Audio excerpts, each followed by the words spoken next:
पर दुष्टों का संहार कर अपने भक्तों की रक्षा की थी। आज हम आप सबको दशावतार दिखाएंगे, वो भी आसनों के माध्यम से। क्या आप कभी सुना है कि आसनों के माध्यम से हम दशावतार देख सकते हैं? तो सभी लोग देखिए। सबसे पहले मत्स्यावतार।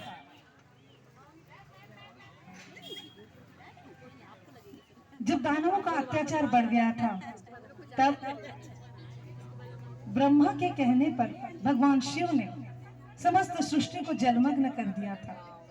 तब विष्णु भगवान ने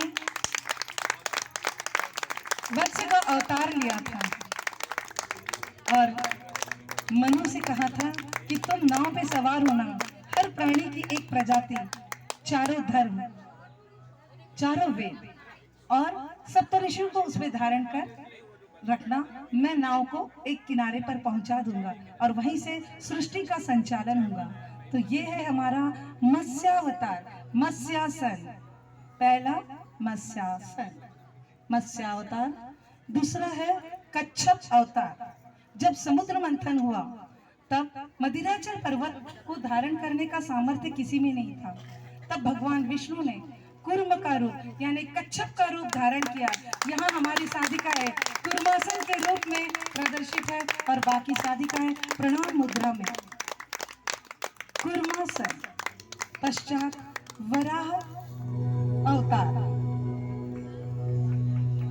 जब हिरण्याक्ष ने पृथ्वी को समुद्र में डुबो दिया था, तब भगवान विष्णु ने वराह का अवतार धारण करके पृथ्वी को समुद्र से बाहर निकाला और हिरण्याक्ष का वध किया। वराह अवतार, इसमें हमारी साधिकाएं वीरभद्रासन, वृक्षासन में प्रदर्शित है। जोरदार तालियों से स्वागत कीजिएगा। पश्चात नरसिंह अवतार। भक्त प्रहलाद की रक्षा करने हेतु भगवान विष्णु ने नरसिंह का रूप धारण किया था। इसमें हमारी साधिकाएं चक्रासन, सिंहासन और पद्मासन वीरभद्रासन में प्रस्तुत है। नरसिंह अवतार। इसके बाद वामन अवतार। राजा बलि अपनी दानवीरता के लिए बहुत प्रसिद्ध थे।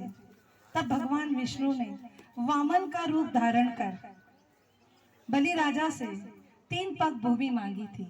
प्रथम पग में उन्होंने धरती को नापा, दूसरे में आकाश को, और जब तीसरे में स्थान नहीं था, तब बलि राजा ने उनसे कहा कि आप मेरे सिर पर पैर रख दो, और उन्हें पाताल लोक सिखा दिए। यहाँ हमारी साधिका शशंकासन, प्रणवासन, अर्धचंद्रासन में दिख रही है। एक बार जोरदार फिर से तालियों से स्वागत। वामन अवतार पश्चात परशुराम अवतार। इसमें भगवान विष्णु ने परशुराम का अवतार धारण कर क्षत्रियों को 21 बार खदेड़ा था और समस्त सृष्टि को उन्होंने उसे ब्राह्मणों को दान कर दिया था। परशुराम अवतार वीरभद्रासन की पोज में। पश्चात रामावतार। राम जो समस्त सृष्टि के पालनहार पुरुषोत्तम श्री राम, जिन्होंने रावण का वध किया था। यहाँ हमारी साधिका है अकर्ण धनुरासन, धनुरासन में दिख रही है, और राम द्वारा बाण मारने पर सभी घायल हो गई है। रामावतार। पश्चात कृष्णावतार।